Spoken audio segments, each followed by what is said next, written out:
आइए वचन में जाने से पहले हम प्रार्थना करेंगे।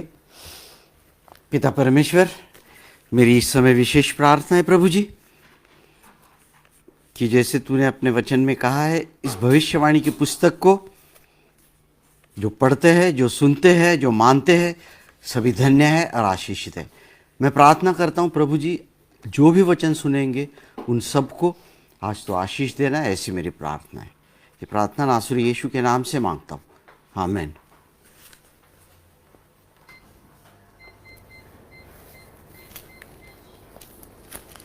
तो आइए हम प्रकाशित वाक्य को पढ़ेंगे, 7वां अध्याय, और पहले 1 से 8 वचन में पढ़ूंगा। प्रकाशित वाक्य 7वां अध्याय और 1 से 8 वचन हम पढ़ेंगे। इसके बाद मैंने पृथ्वी के चारों कोनों पर 4 स्वर्गदूत खड़े देखे। वे पृथ्वी की चारों हवाओं को थामे हुए थे, ताकि पृथ्वी या समुद्र या किसी पेड़ पर हवा न चले। फिर मैंने एक और स्वर्गदूत को जीवित परमेश्वर की मुहर लिए हुए पूरब से ऊपर की ओर से आते देखा। उसने उन चारों स्वर्गदूतों से, जिन्हें पृथ्वी और समुद्र की हानि करने का अधिकार दिया था, ऊंचे शब्द से पुकार कर कहा, जब तक हम अपने परमेश्वर के दासों के माथे पर मुहर न लगा दे, तब तक पृथ्वी और समुद्र और पेड़ों को हानि न पहुंचाना। जिन पर मुहर दी गई, मैंने उनकी गिनती सुनी, अर्थात इस्राएल की संतानों के सब गोत्रों से 1,44,000 पर मुहर लगाई दी गई। यहूदा गोत्र में से 12,000 पर मुहर दी गई। रूबेन गोत्र में से 12,000 पर, गाद के गोत्र में से 12,000 पर, आशेर के गोत्र में से 12,000 पर, नफ्तली के गोत्र में से 12,000 पर, मनश्शे के गोत्र में से 12,000 पर, शिमोन के गोत्र में से 12,000 पर, लेवी के गोत्र में से 12,000 पर, इस्साकार के गोत्र में से 12,000 पर, जुबलून के गोत्र में से 12,000 पर, यूसुफ के गोत्र में से 12,000 पर और बन्यामीन के गोत्र में से 12,000 पर मुहर लगाई दी गई। आमीन, हालेलुया। तो देखिए, ये प्रकाशित वाक्य जो है पुस्तक, ये ज़्यादा करके 7 चीज़ों से बना हुआ है। इस बात को सबसे पहले मैंने आपको स्पष्ट करके बताया था। आज फिर से थोड़ा सा जस्ट एक पिछली झलक हम देखते हैं कि 7 चीज़ों से बना है। 7 कलसिया, 7 मुहरे, 7 तुरहिया, 7 कटोरिया, 7 न्याय, 7 नई बातें, 7 बार बार आप 7 चीज़ें पाओगे। जैसे अभी 7 मुहरे हमने देखी है, तो ये 7 चीज़ों से बनी हुई है ये पुस्तक। अभी 3 बार इसमें विशेष अंतराल है। मैं अंतराल बोलूंगा तो आप समझेंगे नहीं, अपने समझने वाली बात की काम करते हैं। जब भी कभी आप सिनेमा देखते थे, आजकल नहीं देखते, जब भी पहले सिनेमा देखते थे तो सिनेमा के बीच में एक अंतराल आता है, उसको क्या बोलते हैं? इंटरवल, बरोबर। और बड़ा सिनेमा रहेगा, उसमें कितने इंटरवल रहते थे? 2। बहुत कम है ऐसे सिनेमा, मगर एक साधारण सिनेमा के बीच में जब मध्यांतर उसको बोलते हैं, इंटरवल बोलते हैं, अंतराल उसको कहा जाता है। तो इसको मैं इंटरवल बोलूं तो भी आप समझ जाना। अब यहां पर ऐसा है कि 6वें और 7वें, 6वीं मुहर और 7वीं मुहर के बीच में एक इंटरवल है, मध्यांतर है या अंतराल है। इस बात को समझ जाओ। बाइबल में कई जगह और भी ऐसी 3 और जगह जहां पे अंतराल है। जैसे अन्य मध्यांतर जो है 10वें, 11वें, 14वें अध्याय में भी आते हैं। जब समय आएगा उनको हम देख लेंगे। अभी सबसे बड़ा सवाल यह है, जैसे मैंने आपको बताया, कलसिया तो ऊपर उठा के स्वर्ग में चली गई, उसका मेघारोहण है, स्वर्गारोहण हो गया। और 5वां अध्याय 9वें वचन में हमने देखा भी कलसिया स्वर्ग में है और परमेश्वर के सामने है, वो स्तुति आराधना भी कर रही है। अभी बात यह है कि कलसिया स्वर्ग में जब उठा ले जाने के बाद क्या पृथ्वी पर लोगों का उद्धार होगा? पहला प्रश्न यह है, कलसिया स्वर्ग में उठा ले जाने के बाद क्या पृथ्वी पर लोगों का उद्धार होगा? और जब पवित्र आत्मा पृथ्वी पर नहीं है, क्योंकि पवित्र आत्मा कलसिया को लेके गया है, तो जब पवित्र आत्मा पृथ्वी पर नहीं है तो क्या लोग उद्धार पा सकते हैं क्या? ये दो बड़े सवाल, दो प्रश्न आपके मन में होंगे, मगर इसका बड़ा उत्तर है हां, लोगों का उद्धार होगा। आमीन, हालेलुया। तो अभी हम ये देखते हैं कि पवित्र आत्मा जो है, पवित्र आत्मा जो है कब धरती पर आया? पवित्र आत्मा का मुख्य कार्य जो है, जो दुल्हन है, जो मंडली है, जो कलसिया है, जो चर्च है, उसके जो विश्वासी है, उनको तैयार करना, ये पवित्र आत्मा का काम है। तो कौन से दिन? ऑन द डे ऑफ पेंटेकॉस्ट, जिस दिन पेंटेकॉस्ट का दिन था और जिस दिन पतरस ने प्रचार किया, जिस दिन मंडली की स्थापना हो गई, उस दिन पवित्र आत्मा आया। और पवित्र आत्मा जो है, जब अन्य जाति के लोगों की संख्या कलसिया में पूर्ण हो गई, तो क्या किया? कलसिया इस दुल्हन को लेके, बराबर सुनो आप, कलसिया जो है इस दुल्हन को लेके पवित्र आत्मा अंतराल, मतलब स्वर्ग में चला गया आधे तक। वहां मेघों के ऊपर प्रभु यीशु मसीह दूल्हे के रूप में आया और अपनी दुल्हन को लेके गया।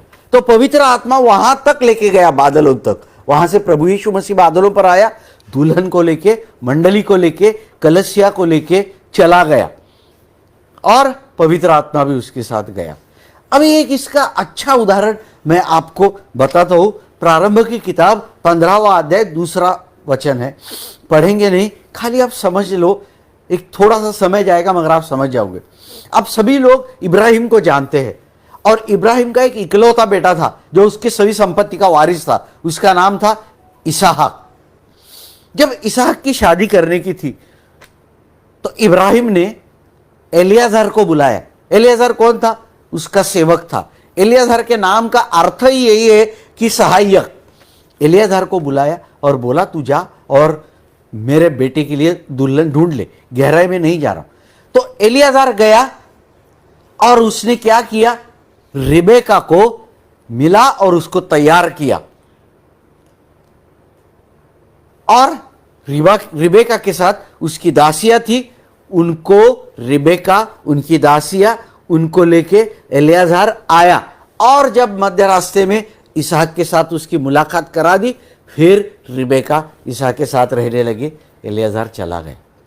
अब याद रखें, इसमें ये बहुत उत्तम, बहुत सुंदर चित्र है मंडली का। जो इब्राहिम है, पिता परमेश्वर है। इसहाक जो है, प्रभु यीशु मसीह है। रिबेका जो है, ये दुल्हन है, अर्थात कलसिया है, चर्च है, मंडली है। एलियाजर जो है, वो पवित्र आत्मा है। और मत्ती 25 के अनुसार रिबेका के साथ जो उसकी दासियां थी, उनको मत्ती 25 में कुंवारियां कहा गया है। 5 बुद्धिमान कुंवारियां, दासी उसके साथ जो थी, वो ये महाक्लेश के संतगण है। ये आप समझ जाओ, जो जिसके हम जा रहे हैं, ये कौन है? महाक्लेश के संतगण ये लोग हैं। तो पवित्र आत्मा की उपस्थिति जो पेंटेकॉस्ट के दिन आई और रैप्चर जिसको बोलते हैं, स्वर्गारोहण के साथ चली गई, मंडली के संबंधित जो सेवकाई थी वो खत्म हो गई, पर पवित्र आत्मा पृथ्वी पर से पूरे रीति से गया क्या? नहीं। अगर प्रारंभ की किताब 1 अध्याय और 2 वचन में आप पढ़ेंगे तो उसमें लिखा है, परमेश्वर का आत्मा पृथ्वी के ऊपर, जल के ऊपर मंडरा रहा था। मतलब वो पहले से था, पेंटेकोस्ट के दिन पहले से पवित्र आत्मा पृथ्वी पर था। और पुराने नियम में कई सेवकाइयां आपने देखी होगी जिसमें पवित्र आत्मा के द्वारा लोगों ने सेवकाई की। जैसे शमशोन के ऊपर पवित्र आत्मा था, पूरा शक्ति से भर जाता था, कई आश्चर्यजनक काम करता था। कई लोगों को जैसे शौल के ऊपर आया, वो नबी बन गया। पवित्र आत्मा वैसे भी पेंटेकोस्ट के दिन से पहले था, वैसे ही मंडली चले जाने के बाद पवित्र आत्मा पृथ्वी पर रहेगा। आमेन, हालेलुया। पवित्र आत्मा की दो मेन सेवकाइयां हैं। कौन सी सेवकाइयां हैं? ये जो सेवकाई है कि कलसिया के समय जो सेवकाइयां है पवित्र आत्मा की, दो मेन सेवकाइयां है। बुराइयों को नियंत्रण में रखना और ख्रिस्त विरोधी को संसार में आने से रोकना। बुराइयों को नियंत्रण में रखना और ख्रिस्त विरोधी जो इस पृथ्वी पर आना चाहता है उसके ऊपर उसने रोक लगाई। जब पवित्र आत्मा की ये सेवकाई खत्म हो जाएगी तो शैतान को और ख्रिस्त विरोधी को तो खुला मैदान मिल जाएगा। बहुत भयंकर भयंकर बातें इस समय शैतान जानता है कि उसका समय थोड़ा है और उसको रोकने वाला कोई नहीं होगा, तो बहुत अत्याचार वो पृथ्वी पर करने वाला है। मगर योएल की किताब 2 अध्याय और 28वें वचन से 32 वचन तक ऐसा लिखा है कि मैं अपनी आत्मा सब मनुष्यों पर उंडेलूंगा, जो कोई यहोवा का नाम लेगा उद्धार पाएगा। अभी देखिए, शैतान को बड़ी स्वतंत्रता मिल गई क्योंकि रोकने वाला सेवकाई खत्म होकर ऊपर चला गया है। फिर भी पवित्र आत्मा बाइबल में कहा है कि मैं पवित्र आत्मा उंडेलूंगा। जैसा मैंने पढ़ा, मैं अपनी आत्मा सब मनुष्यों पर उंडेलूंगा, जो कोई यहोवा का नाम लेगा उद्धार पाएगा। ये प्रभु का भयानक दिन आने से पहले होगा। ये भविष्यवाणी की पूर्ति जो है अभी होगी मंडली ऊपर चली जाने के बाद। ये योएल संदेष्टा, योएल नबी के द्वारा जो वचन दिया गया है, ये महाक्लेश के समय में और 1000 वर्ष का राज्य यीशु मसीह का होने से पहले ये भविष्यवाणी पूर्ण होने वाली है। तो क्या होगा? बड़ी तादाद में लोग, बड़ी संख्या में लोग ये महाक्लेश के समय पर उद्धार पाएंगे। परंतु ये जो महाक्लेश के संत जो है, ये दुल्हन का भाग या दुल्हन का अंग या दुल्हन का हिस्सा नहीं बन सकते हैं। दुल्हन तो ऊपर चली गई है, इस बात को समझना अत्यंत आवश्यक है।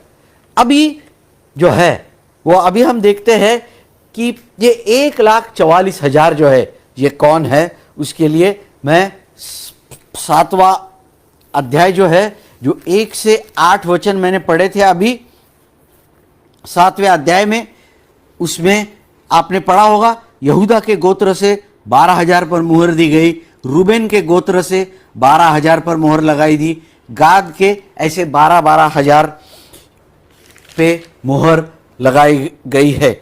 ये 6वें और 7वें मुहर के बीच का इंटरवल है। 6वीं मोहर, 7वीं मोहर, बीच का इंटरवल, अंतराल, गैप, जो भी आप कहे इसको, वो ये है। क्योंकि वहां पर लिखा है कि इन बातों के पश्चात, शुरुआत में लिखा है 7वें अध्याय में, इन बातों के पश्चात का अर्थ क्या है? 6वें अध्याय में जो भी विपत्ति आई है उसके बाद का समय ये दिखाती है। और बाइबल में कहा गया है कि मैंने एक स्वर्गदूत को देखा और चारों कोनों का अर्थ क्या है? 4 कोने में 4 स्वर्गदूत थे। ये 4 कोने जो है ये 4 दिशाओं को दिखाते हैं, नॉर्थ, ईस्ट, साउथ, वेस्ट, पूर्व, पश्चिम, उत्तर, दक्षिण, 4 दिशाओं को ये देवदूत जो 4 कोने हैं 4 दिशाओं को दिखाते हैं। अभी उनको रोक लगा दी गई है कि तुम रुक जाओ। दूसरे एक देवदूत को आके कहते हुए कहा कि रुक जाओ। क्यों रोक लगाई दी? क्योंकि परमेश्वर का कुछ उद्देश्य परमेश्वर को पूरा करना है। परमेश्वर का उद्देश्य क्या है? इस जगत की शुरुआत से इस जगत के अंत तक परमेश्वर का एक ही उद्देश्य है, मकसद एक ही है, परमेश्वर का पर्पज एक ही है इस धरती पर, ज्यादा से ज्यादा लोगों का उद्धार हो जाए। एकमेव परमेश्वर का मकसद है कि ज्यादा से ज्यादा लोग नया जन्म प्राप्त करें, उद्धार प्राप्त करें और नए सिरे से जन्म ले ले। ये उसका उद्धार है परमेश्वर का। तो इस काल में जो है, जो बहुत से लोग उद्धार पाएंगे, उसमें क्या होगा? दो समूह के लोग रहेंगे। 2 ग्रुप्स विल बी देयर। 2 समूह के लोग रहेंगे। एक ग्रुप जो है पहला, वो रहेगा 1,44,000। याद रखिए, 1,44,000 कौन है? यहूदी है ये। और दूसरा जो समूह है, ये अन्य जाति के एक विशाल भीड़ है जिसको कोई गिन नहीं सकता है। 7-9 बड़ी विशाल भीड़ है। पहला ग्रुप 1,44,000 यहूदी, दूसरा ग्रुप एक बहुत विशाल भीड़ जिसको कोई मनुष्य गिन नहीं सकता है। ये मुहर का खुलना जो है थोड़ी देर के लिए रोका गया है, ताकि जो इस्राएल के जो लोग हैं, यहूदी लोग हैं, वो मुहर बंद किए जाए। इसके लिए उसको बोला है कि थोड़ी देर के लिए तू रुक जा। अब ये महाक्लेश के समय भी अनुग्रह के चुनाव के अनुसार 1,44,000 जो यहूदी है, अपने लिए परमेश्वर उनको, यीशु उनको अपने लिए बचा के रखेगा। इस बात को याद रखें। ये महाक्लेश के समय में भी अपने अनुग्रह के चुनाव के अनुसार 1,44,000 जो यहूदी है, उनको परमेश्वर यीशु बचा के, वे ख्रिस्त विरोधी के सामने झुकेंगे नहीं, उसके सामने वो अपना सिर कभी झुकाएंगे नहीं। परमेश्वर अपने लिए प्रजा तैयार कर रहा है। पहले क्या किया? प्रकाशित वाक्य 7 से पहले उसने अन्य जाति के लोगों से क्या किया? अपनी मंडली बनाई।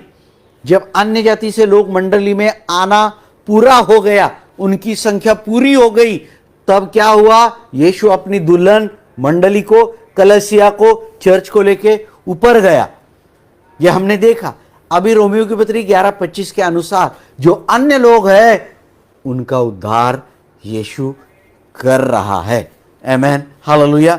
तो ये इस्राएल के जो है शेष लोगों पर भी क्या करता है? मुहर लगाता है परमेश्वर। वो भी हम देखेंगे कि इस्राएल के जो बचे हुए लोग हैं, तो ये इस्राएल के बचे हुए लोग कैसे बचेंगे? याद रखना, इस समय, ये महाक्लेश के समय में गवाही देने का जो कार्य, जो परमेश्वर के वचन का प्रचार करने का कार्य, ये यहूदी लोगों के झुंड को दिया गया है।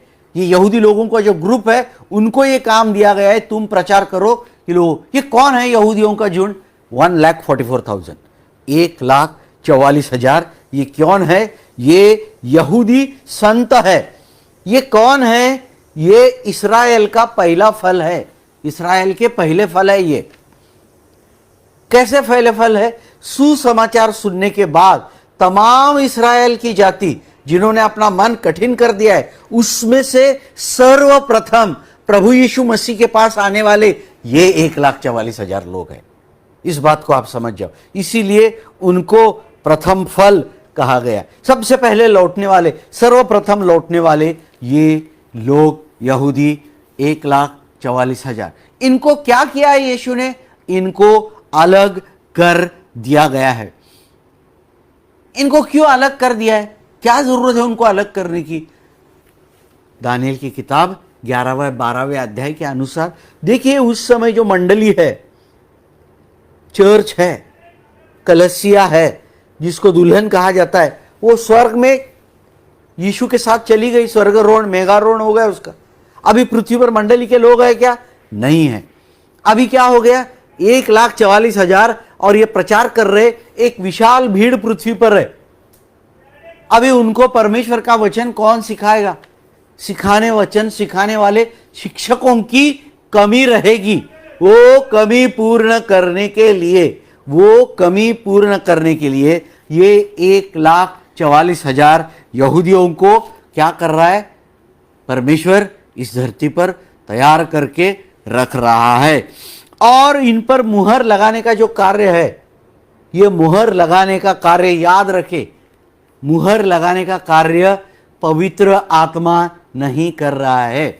जैसे इफिसियों की पत्री 4 अध्याय 30वां वचन और 1 अध्याय 13 और 14वें वचन में विश्वासी लोगों के ऊपर पवित्र आत्मा ने मुहर लगाई है, मगर ये 1,44,000 लोगों के ऊपर जो मुहर लगाई जाएगी वो पवित्र आत्मा नहीं लगाएगा। वो परमेश्वर का दूत जो है, दूत, स्वर्गदूत, उनके ऊपर मुहर लगाने वाला है। ये मुहर कहाँ लगाई जाएगी? ये एक माथे पर लगा दी जाएगी और ये दृश्य चिन्ह होगा। इस चिन्ह को लगाने, मुहर लगाने के बाद देख सकते हैं, ऐसा चिन्ह होगा। माथे पर पिता का, परमेश्वर का नाम लिखा जाएगा। और प्रकाशित वाक्य 9वां अध्याय 4थे वचन में जो अथाह कुंड से निकली हुई टिड्डियां है, जो दुष्ट आत्माएं, वो दुष्ट आत्माएं ये लिखा हुई चीज को पढ़ सकेगी। अभी बात यह है कि इसी चिन्ह की नकल करके एंटी क्राइस्ट, जिसको बोलते हैं ख्रिस्त विरोधी या मसीह विरोधी या विरुद्ध मसीह, जो भी आप बोलो, मसीह विरोधी इसकी नकल करेगा और वो भी सब मनुष्यों के ऊपर चिन्ह लगाएगा। वो माथे पर रहेगा, नहीं तो दाहिने हाथ पर रखेगा और वो क्या होगा? 666। ये अंक नहीं रहेगा, 6 का 1 डिजिट होगा, 6 का 1 डिजिट, 6 का ऐसे 18 उसका बार कोड, जो मैं बाद में स्पष्ट करूंगा आपको। नहीं तो कई लोग सोचते हैं कि 666 नंबर ही रहेगा। नहीं नहीं नहीं, वो 18 अंकों का नंबर रहेगा बड़ा। 666 3 भाग रहेंगे उसके, जो मैं आपको बाद में बताऊंगा। तो 666 लगाएगा। प्रकाशित वाक्य 13वां अध्याय 16 और 18 के अनुसार ये परमेश्वर जो करता है उसकी नकल करेगा। अभी हमने अभी देखा कि 1,44,000 जो है 12 गोत्र में से, इसराइल के कितने 12 ट्राइब्स, 12 गोत्र में से उनको लिया गया, मगर वहां पर 2 परिवर्तन और बदलाव है, उसको आप नोट करें। जैसे मैंने पढ़ा कि 5वें वचन में 7वां अध्याय, यहूदा गोत्र में से, यहूदा के गोत्र में से 12,000 पर मुहर लगाई दी गई और रूबेन के गोत्र में से 12,000 पर। अभी आप अच्छी रीति से जानते हैं याकूब का पहला बेटा कौन था? रूबेन। अब यहां पर पहला नाम किसका आया है? यहूदा का। और दूसरा नाम किसका आया है? रूबेन। ऐसा क्यों? बाइबल में जो बड़ा है उसको बहुत बड़ा हक दिया जाता था, तो ये उल्टा कैसा हो गया? अनैतिकता के कारण। आप जानते हैं याकूब ने उसको आशीष देते समय डांटा भी, किसको? रूबेन को। तूने अपने बाप की खटिया पर तू चढ़ गया, याद होगा। अनैतिकता के कारण रूबेन इस आशीष को खो गया। याद रखें, कई बार मसीह लोग जब पाप में गिरते हैं, अगर वही पाप क्रॉनिक जिसको बोलते हैं ना, कोई बीमारी रहती है तो हम बोलते हैं ना क्रॉनिक डिसीज, वैसे जब पुराने पापी बन जाते हैं, पश्चाताप करना छोड़ देते हैं, पूरी रीति से बैकस्लाइड हो जाते हैं, उद्धार खो बैठते हैं। पर कुछ लोग हैं जो पाप करते हैं मगर बैकस्लाइड नहीं होते, उद्धार तो वो रखते हैं, परंतु कुरिन्थियों की पहली पत्री 3 अध्याय 15वां वचन ठीक से सुने, अपना प्रतिफल खो बैठते हैं। 2 है उसमें कैटेगरी। क्या होता है? वो बैकस्लाइड नहीं होते परंतु अपना प्रतिफल खो बैठते हैं। तो यहां पर क्या हो गया? रूबेन अपना प्रतिफल खो बैठा, जो पहला था। अभी यहूदा का नाम पहला आ गया। और यीशु ने किधर जन्म लिया? यहूदा के गोत्र में। क्या कहा जाता है यीशु को? The tribe of lion of Judah, यहूदा के गोत्र का सिंह। काश रूबेन ऐसा नहीं करता तो आज हम ये भी कहते थे कि रूबेन के गोत्र का सिंह, मगर उसने आशीष को खो दिया। हो सकता है पाप में गिरने के बाद कई आशीष आपके हाथ से चले जाते, है, तो थोड़ा सावधान हो जाइए, अपने आप को हिला के बोलिए ऐसा नहीं करना। आमीन, हालेलुया। अभी जो मैंने 12 गोत्र पढ़े, फिर से नहीं पढ़ूंगा, उसमें आपने जाना होगा कि 2 नाम गायब है, 2 नाम अनुपस्थित थे वहां पर। वो 2 नाम कौन से हैं? दान के वंश का नाम वहां पर नहीं है, और इफ्राइम, मनश्शे का है और इफ्राइम का नहीं है। ये 2 गायब है वहां से।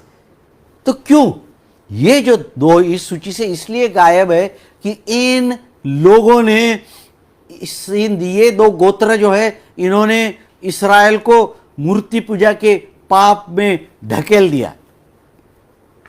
इन्होंने क्या किया? इस्राएल को मूर्ति पूजा करने के लिए बहकाया।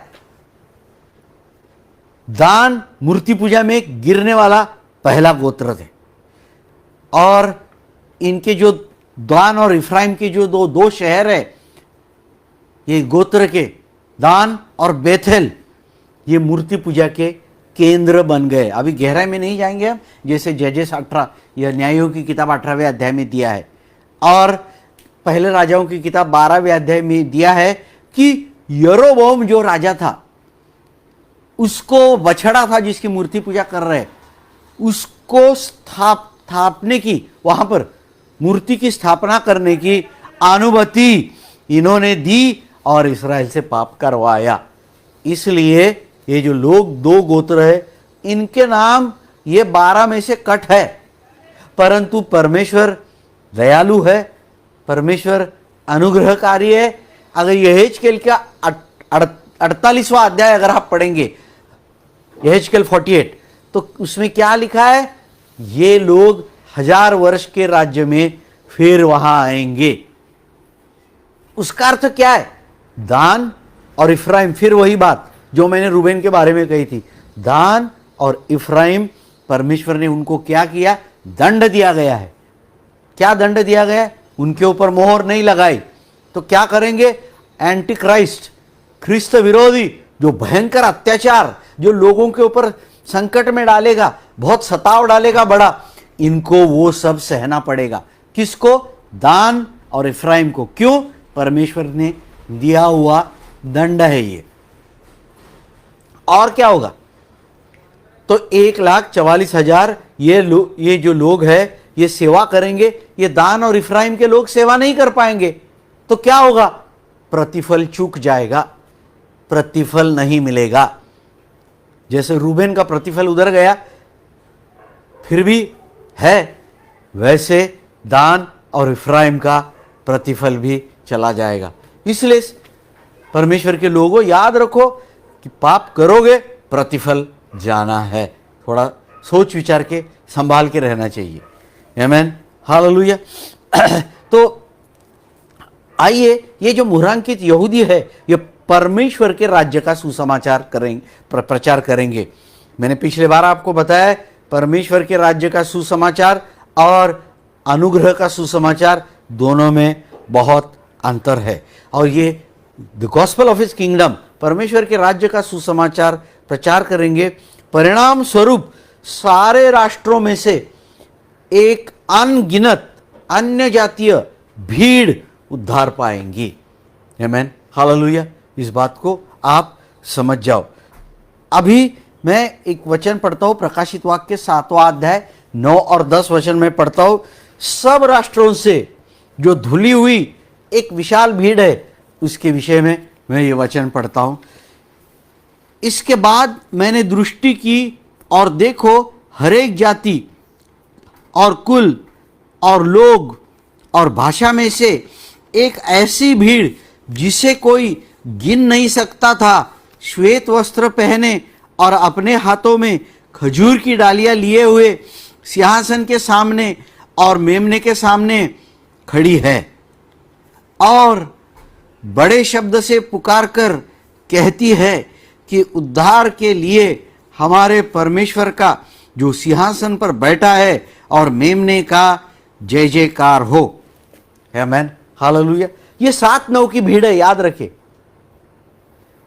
2 भीड़ है, एक 5-9 की भीड़ है और एक 7-9 की भीड़ है।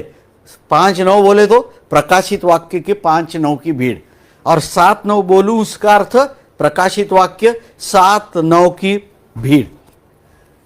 ये दोनों भीड़ें अलग है, दोनों भीड़, दोनों ग्रुप्स जो है ये अलग है। ये दोनों छुड़ाई हुई भीड़ है, हर एक कुल, भाषा और जाति और राष्ट्र में से है।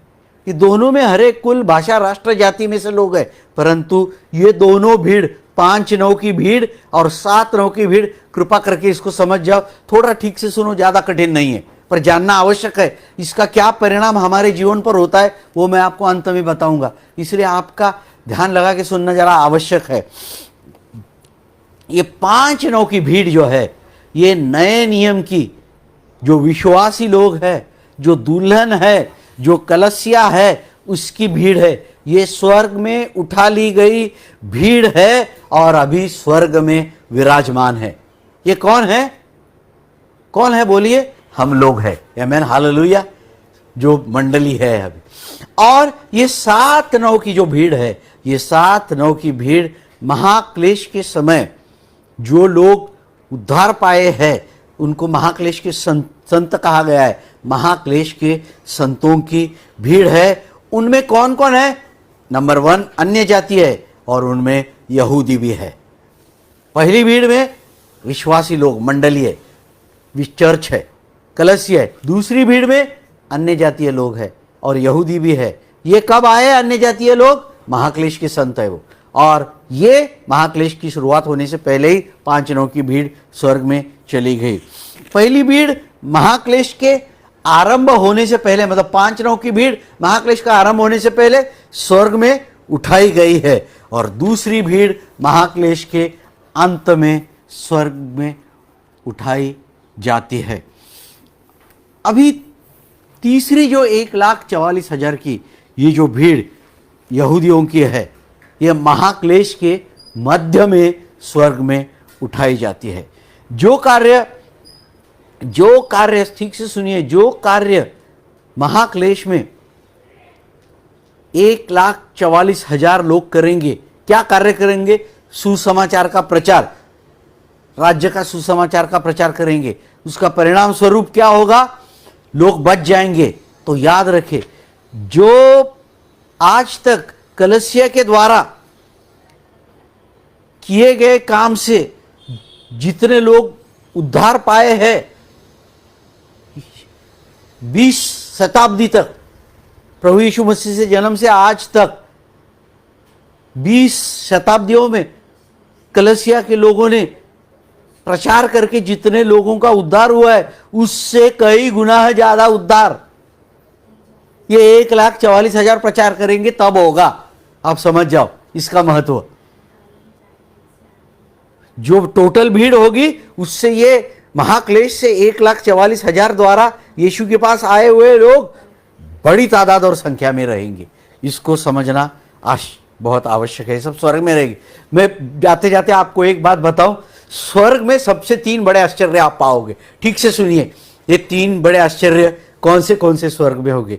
जो लोग आपने सोचा स्वर्ग में कभी उनको देखेंगे नहीं, कभी स्वर्ग में जाएंगे नहीं ये लोग, वो लोगों स्वर्ग में आप देखेंगे। नंबर 1, समझ गए ना? परमेश्वर की कृपा असीम है, कभी सोचा भी नहीं ऐसे लोग स्वर्ग में रहेंगे। दूसरा आश्चर्य ये लोग, जो लोगों को आपने सोचा है कि ये लोग नक्की स्वर्ग में रहेंगे, देखूंगा, वो लोग वहां पर गायब होंगे, वहां पे नहीं होंगे। ये दूसरा सबसे बड़ा आश्चर्य।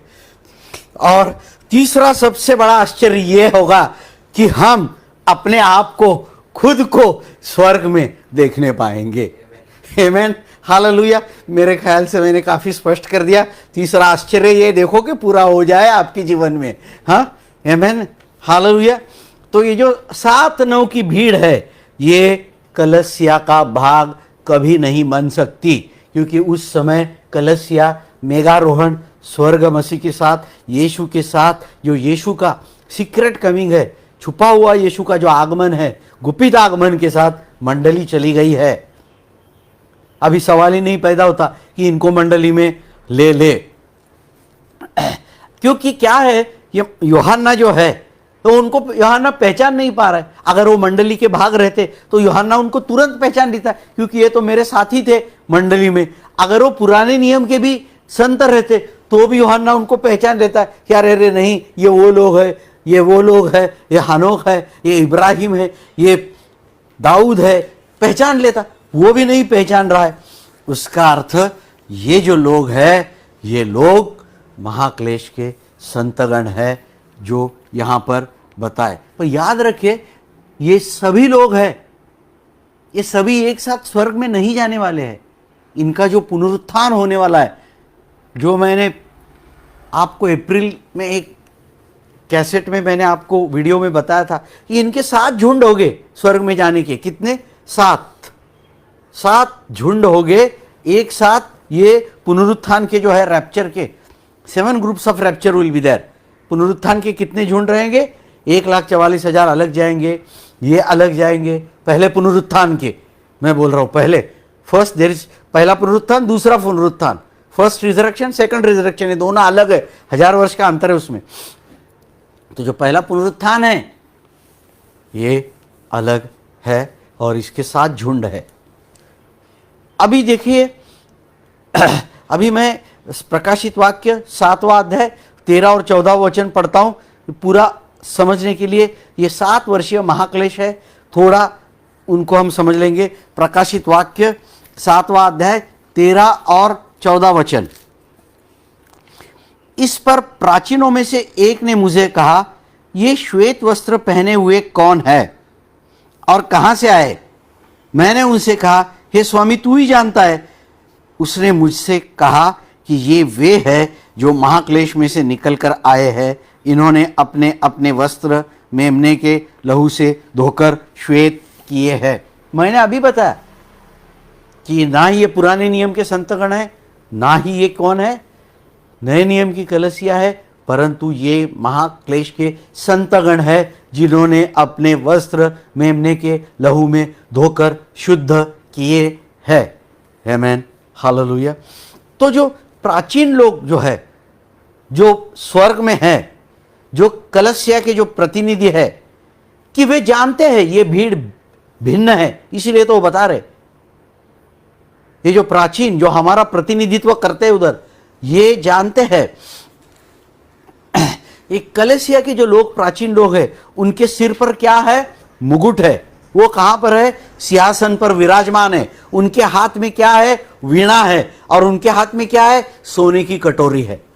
क्या है? सोने की कटोरी, वीणा, विराजमान सिंहासन पर, सिर पर मुकुट है। परंतु ये जो महाक्लेश से आए हुए संतगण है, मैं आपको फर्क बता रहा हूं। 5 नौ की भीड़ और 7 नौ की भीड़। 5 नौ की भीड़ में क्या है? मुकुट। कहां पर?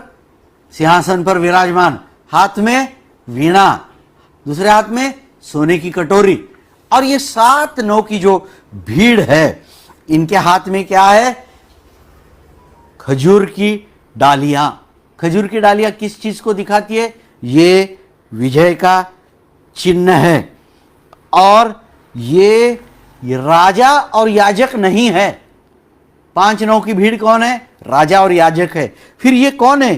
परमेश्वर के सिंहासन के सम्मुख, उसके मंदिर में दिन रात सेवा करने वाले सेवक है ये। आमेन। ये कौन है? परमेश्वर के मंदिर में दिन रात सेवा करने वाले सेवक है। और हम कौन लोग हैं? राजा और याजक है।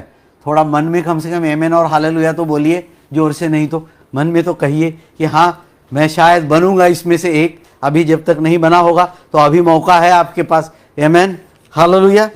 तो ये जो है 6:11 में इनको कहा गया है कि वे दूसरे शहीदों के साथ, 6:11 में इनको संगीदास भी कहा गया है, जो 6:11 में, ये दोनों की मिलकर एक भीड़ हुई है जिनको महाक्लेश के समय उद्धार प्राप्त करने के लिए अपनी जान की कीमत देनी पड़ी है। अभी देखिए, लास्ट में हम आते, प्रकाशित वाक्य 7वां अध्याय 15 से 17 वचन मैं पढ़ता हूं। इसी कारण वे परमेश्वर के सिंहासन के सामने है, उसके मंदिर में, जो मैंने अभी आपको कहा, दिन रात उसकी सेवा करते हैं। और जो सिंहासन पर बैठा है वह उनके ऊपर अपना तंबू तानेगा।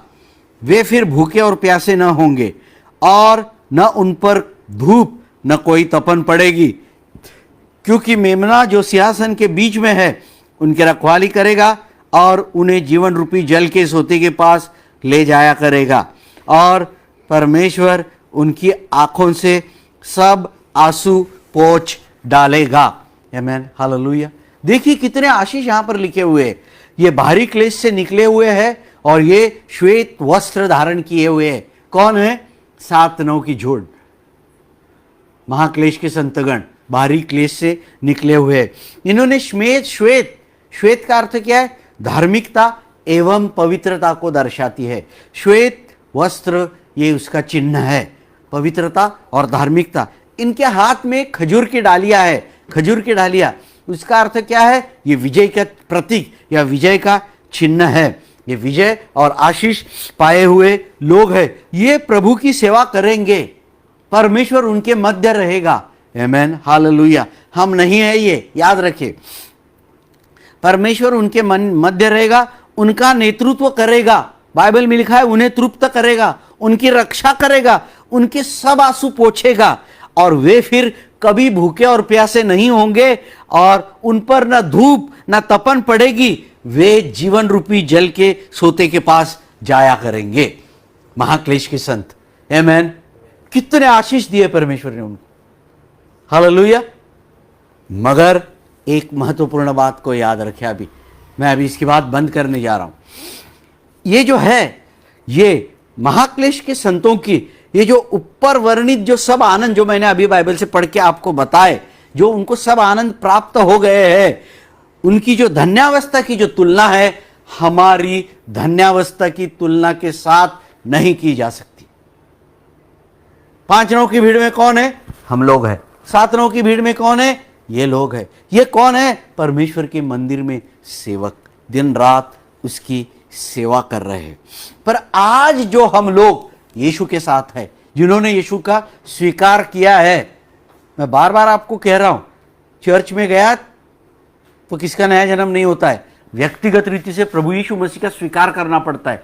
चर्च में जाने से कोई क्रिश्चियन नहीं होता है, बल्कि उद्धार होने के बाद चर्च में जाना आवश्यक है। यह बात अलग है, कहीं आप इस भ्रम में नहीं रहे।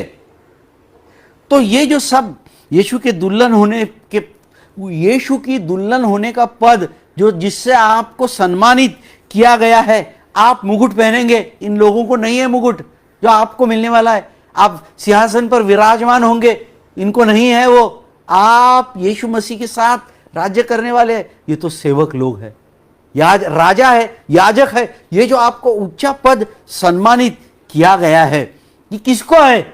जिन्होंने यीशु को ग्रहण किया है, उन्हीं को है। काश अगर आपने यीशु को ग्रहण नहीं किया है, केवल हो सकता है मंडली में, चर्च में जाके 150 रुपया ऑफरिंग डाल के ताली बजा के आने से जन्म नहीं होता है।